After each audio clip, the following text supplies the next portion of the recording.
What's going on, guys? Welcome back to the channel. So I received a package from H2 Auto Designs today to test out the Q50. So what this is a plug and play true RGB underdash light kit that has a app that you can download to control the colors and everything. So we're gonna go ahead and open the package and figure out how to install this thing. They claim it takes about 30 minutes to install. Now obviously it's gonna take longer than that because I'm doing the camera and recording to do the process, but we'll see how it goes. So first off, let's get the package open and see what's inside.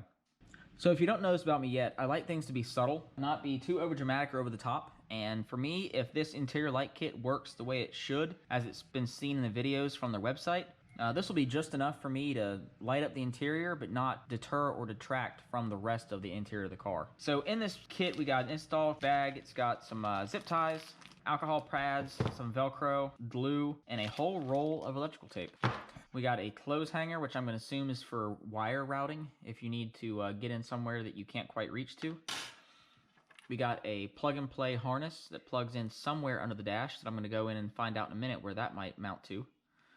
And then you got what would appear to be 10-inch LED bars with the Bluetooth 4.0 LED controller. And then last but not least, you have a little piece of paper here that shows the QR code to download the app to make these lights work. I'm going to go ahead and pull the car in the garage, get the doors opened, and see if I can figure out where this wire plugs into. Once I get that figured out, we'll go ahead and start the installation. All right, so the one interesting thing about this kit is the way the kit is designed. It is built to pull its power from your glove box light. Now, the reason they chose to do this, and this is something that I didn't know because I don't brought around my glove box open, is that when the car is on and the headlights are active, the glove box light is on. By connecting these lights as a bypass in between the wiring harness and the glove box light, you can supply power to the glove box and the lights that are under the dash at the same time. So in order to get this installed, you have to get the glove box out and you have to remove this upper shroud that the glove box bolts into to access the switch behind the panel. To get the glove box out, first thing you need to do is over here on the side, there's a small clip right in there. Get that? Just reach up here through the top, put your finger in behind it, give a little bit of tension, and then just pop it out. What that does, that releases the tension line that easily lowers your glove box to its downward position. Once that's out, you'll notice there are two rubber stoppers on each side of the glove box. They sit inside the harness that holds it together. But at the bottom of the glove box, there are two sets of hooks that look like this, that basically loop around and hook onto a plastic bar. That's what holds the glove box in place. By reaching underneath and giving it a nice pull upward on both sides, what you're doing is disconnecting that hook set here and this hook set here from these bars there and there. So once those are out, you can then take your glove box and set it off to the side. The rear shroud that the glove box sits into is held in by, I believe, 7 screws. You got 1 here, 2, 3, 4, 5, 6, and 7. Those are all Phillips screws that I'm going to go ahead and knock out right now with my drill. And then we'll lower this down, and I'll show you where the plug is behind this piece of plastic. With all 7 screws removed, now you can simply just put your finger right in here in this little hole where the anchor was for the glove box and pull it downward. What that's going to do, it's going to release this side of the glove box. And as you can see, right there is the switch for the light and the plug that comes off the harness. So all we need to do now is unplug this plug from here, plug it into this, and then replug this back into the light. Then we can take this wire, route it from this side of the dash through to the other side using the hanger, and then we'll be able to install the lights on both sides. So let me go ahead and plug this in, and then we'll route the wires through.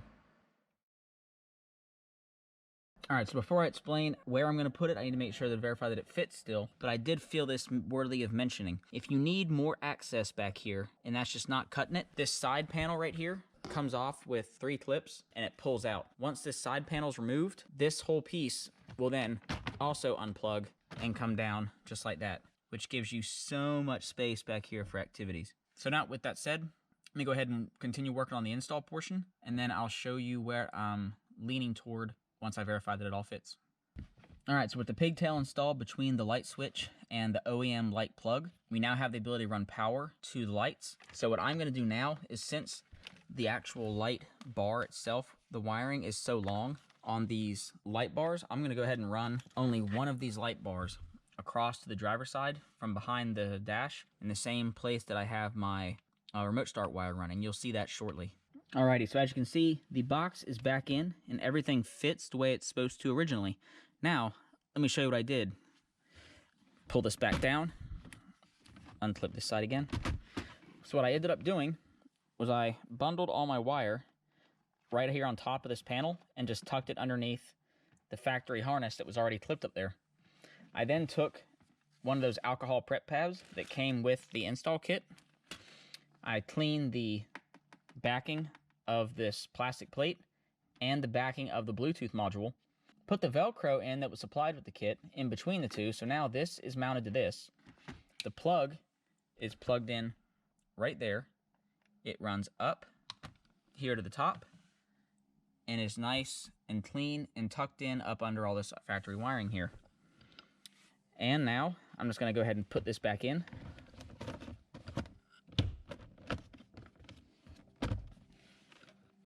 So let's go ahead and verify the lights turn on before we get any further by turning on the accessory mode on the car. It's fantastic.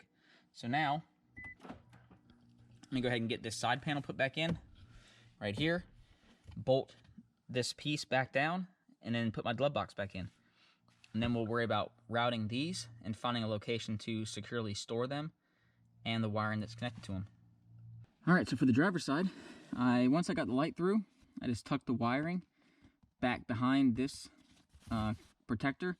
If you don't have these, you can also tuck it behind the carpeting, which is directly behind this. You can see it right there, so it's not too hard to get to, and it stows the wiring nice and easy.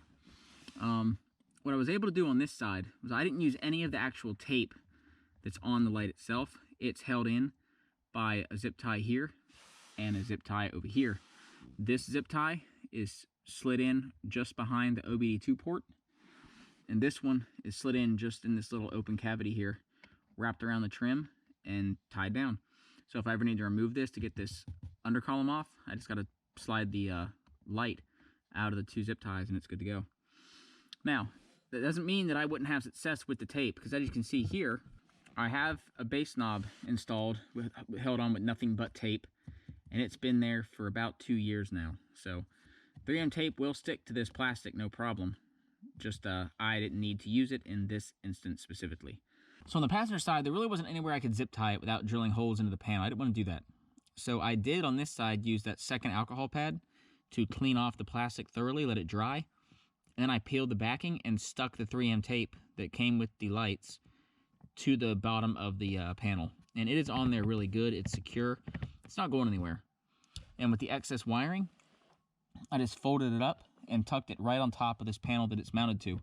So again, all the wiring is stowed. Can't see the wiring, can't see the lights. It's a pretty clean installation. Now the only thing left to do is download the Bluetooth controller and see if we can get the lights to change colors. All right, so this is a paper that comes with the installation kit, and on the back is the QR code for the Bluetooth controller app. Let's go ahead and scan that. And then there is the app, Duoco Strip. Let's go ahead and get that. All right, and with the app installed, let's go ahead and open. So let's see if we can get this to connect. The Bluetooth is on, lights are on. Okay, so it picked it up real quick, so that's not too bad. It's got a little wheel here. I can choose my color selection. Got some default colors, some presets. If I want to do that, you can see it changing in the background down there. Can adjust the brightness. Pretty convenient. Now there's this button here that says style. Let's check that. So you got static red, that's your stationary color. That's not red. There we go. So you got static red, you got strobe effects, 7 color strobe effect, that'll give me a seizure. Red, blue, crossfade. Okay, that's pretty cool. White gradual change. And then it's also music integrated. It does seem that the only music you can utilize is music that is pre-installed with the app. You can activate it using the microphone portion here. It does have the external mic that's on the Bluetooth adapter and the external mic on the phone that you can utilize. If you have a lot of bass running, the bass note is going to overpower everything and the lights still aren't going to function.